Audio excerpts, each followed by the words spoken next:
Hey there, crypto enthusiasts. Welcome back to another exciting tutorial. Today, we're tackling how to send BNB from Coinbase Wallet to Kucoin in 2025.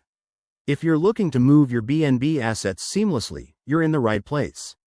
This process is straightforward, but always remember, crypto transactions involve real money, so double-check everything to stay safe. First things first, make sure you have the Coinbase Wallet app installed on your phone or accessed via the web. If you don't have an account, go ahead and set one up, it's quick and secure. Once you're logged in, navigate to your wallet dashboard. Here, you'll see all your assets, including BNB. Tap on BNB to select it. This will bring up your balance and options for transactions. Next, head over to Kucoin. Log into your Kucoin account and go to the deposit section.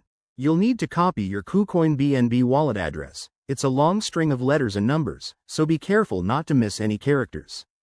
Pro tip: always verify the network. For BNB, we're using the BNB Smart Chain to ensure compatibility and avoid any fees or lost funds.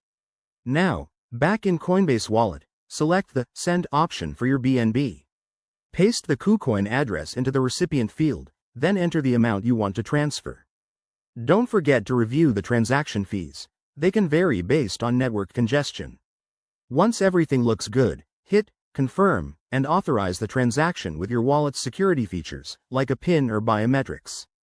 After you send it, keep an eye on your transaction status. You can check this on a blockchain explorer like BSC Scan. It might take a few minutes to a couple of hours, depending on the network. Once it arrives in your Kucoin wallet, you're all set to trade or hold. There you have it. That's how you transfer BNB from Coinbase to Kucoin in 2025. This method keeps things simple and efficient, but always stay vigilant against scams.